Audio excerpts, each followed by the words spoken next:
Siendo muy objetivos, muy pragmáticos, hay tres partidos que están disputando los dos escaños. Está en este orden: Pachakutik, estaría RC5 y estaría Suma. Estos tres listas, de los cuales si Pachakutik vuelve a votar como votó la última vez, en cuanto se refiere a los asambleístas, tendríamos dos escaños. No obstante aquello, las circunstancias en las cuales se han presentado diferentes escenarios políticos haría que Pachakutik aseguraría uno y disputarían entre RC5 y Suma el otro escaño.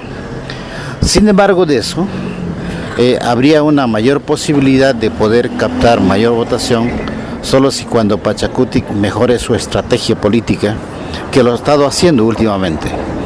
Al inicio, por ejemplo, estuvo todo, yo diría, desgranado, pero últimamente con toda la situación que se ha conversado, he visto que existe acercamiento entre los líderes, las dirigencias, y eso coadyuva a que la militancia en general pueda permitirse otra vez acercarse al proceso Pachakutik. Sin embargo, de que tenemos ciertas dificultades, es gajes del oficio. En este sentido, yo sí creo que estos tres partidos son los que, o tres listas, digamos, son los que estarían disputando en las próximas elecciones. ¿Cuál sería esa estrategia política que usted señala que debería implementarse en el tema de Pachakutik?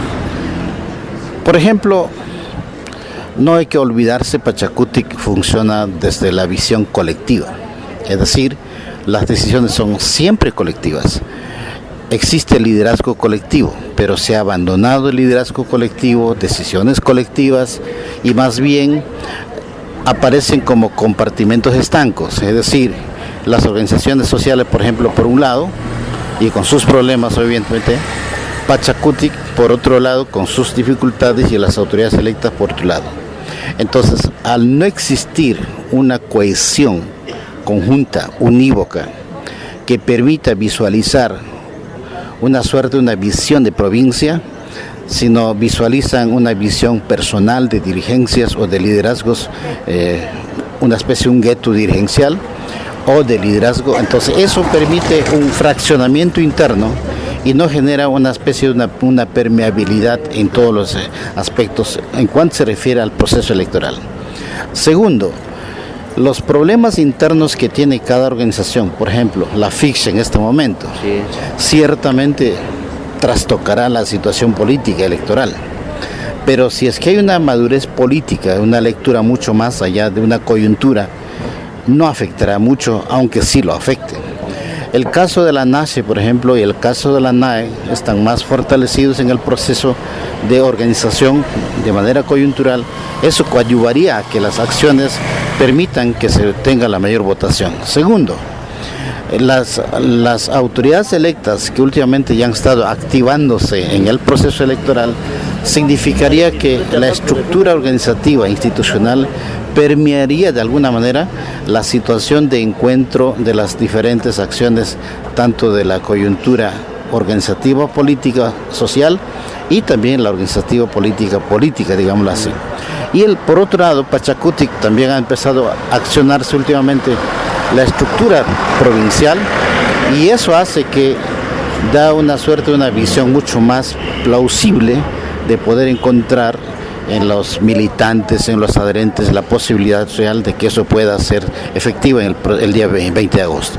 Ahora, el tema de la candidata de Pachakutik, ¿sería tal vez un inconveniente de que en la papeleta esté primero una persona hispanohablante y segundo Shuar, o primero sería Shuar y luego hispano, porque así se ha venido dando, y ahí, ¿no cree usted que ahí puede haber algún tipo de inconveniente con los electores? Bueno, yo diría que hay que aprender este proceso. Nosotros somos promotores o creadores de la interculturalidad, la plurinacionalidad. Y si la interculturalidad o la plurinacionalidad fue para poner en primer plano, entre comillas, digamos lo indígena, en este caso los Shuar o los Chuar, entonces estuvimos equivocados. Y hoy es la medida precisa para pensar que ciertamente el concepto de la interculturalidad, el concepto de ser incluyentes y que la diversidad es el horizonte por el cual debe generarse gobernabilidad, es el momento de tomar esa decisión. Por lo tanto, no debería de existir, para mi punto de vista, no debería existir, si es que no va primero Shuar, entonces yo no voy a dar el voto. Si primero no va un hombre, entonces yo tampoco voy a dar el voto. No. Este pensamiento, yo diría retrógrada de alguna manera por decirlo, hay que ser superados por el pensamiento pluralista, por el pensamiento intercultural, por el pensamiento incluyente.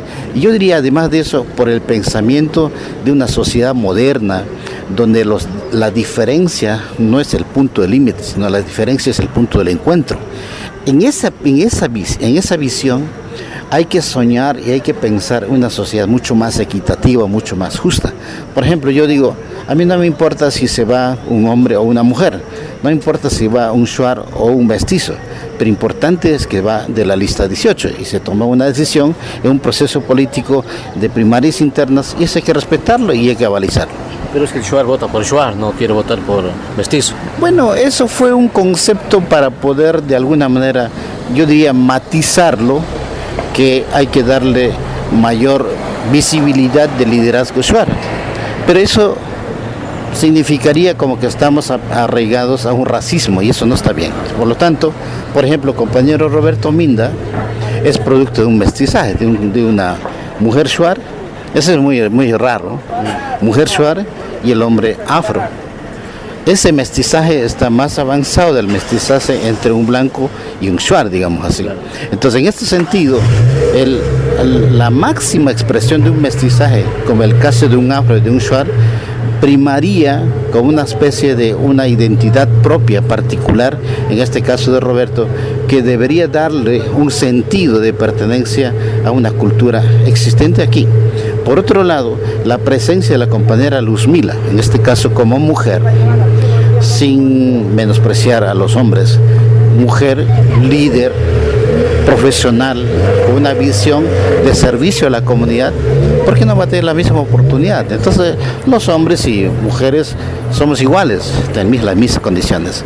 La única situación es que quizás los hombres hemos tenido, entre comillas, más oportunidades públicas y la mujer más oportunidades privadas. Entonces ahora hay que equiparar ese derecho.